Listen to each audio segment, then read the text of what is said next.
Indian Prime Minister Narendra Modi sets out bold vision, calls on Indians to set aside their difference. New Delhi. CNN crowds gathered at Delhi's historic Red Fort on Tuesday to hear Indian Prime Minister Narendra Modi speak on the 70th anniversary of Indian independence from British rule. Modi marked the occasion by asking Indians to set aside their differences to help rid the country of long-standing social ills such as class prejudice and corruption. India is about peace, unity and goodwill, said Modi. We have to take the country ahead with the determination of creating a new India.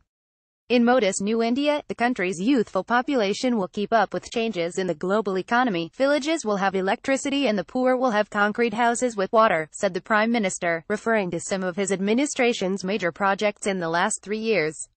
In a speech heavy with symbolism, Modi outlined a vision of an inclusive and unified India in which there is no one big or small, everybody is equal. Together, we will make an India free of terrorism, communalism and casteism. Together we will make an India free of corruption and agreements based on nepotism. Together we will make an India that is clean, healthy and self-reliant, said Modi. Yet distance remains between the dream and the reality. The Prime Minister started his speech by paying tribute to the more than 60 children who died this month while receiving care at a governmental medical college in India's biggest state. While the cause of death is under dispute, allegations of negligence and corruption surround the incident. Mob violence directed against India's religious minorities and lower castes have forced Modi to speak out explicitly against sectarian divisions between Hindus and Muslims in recent months.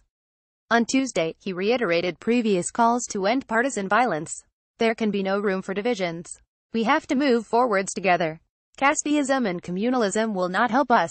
The celebration started with Modi's arrival at Red Fort, where he was greeted by a contingent of military and police personnel, as well as 8,500 schoolchildren, who had been assembled in formation to spell out the word Bharat, or India in Hindi.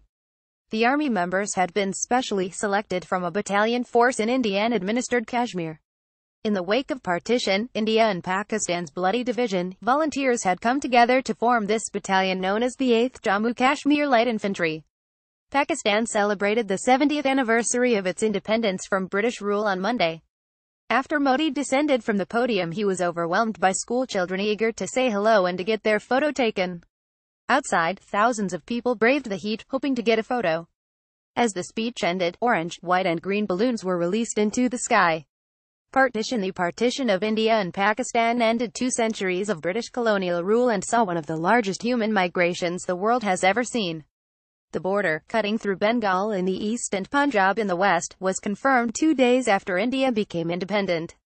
A line was quickly marked on maps using censuses of minority and majority populations. An estimated 15 million people left their homes and crossed the new border based on their faith, Muslims to Pakistan, while Hindus and Sikhs took the opposite journey. At least 1 million people died in communal attacks as they crossed the border, and tens of thousands of women and girls were abducted and raped. This hastily drawn line and the violence that followed continues to plague ties between India and Pakistan to this day. The two nations have fought 4 wars since 1947, mostly due to disputes over the northern Himalayan state of Jammu and Kashmir. Attempts to renew dialogue and restore peace have been made numerous times, but for now relations between the nuclear-armed neighbors remain hostile. CNN's Manveena Suri, Hisong Wu, Karma Gurung and Omar Khan reported from New Delhi. Steve George wrote from Hong Kong.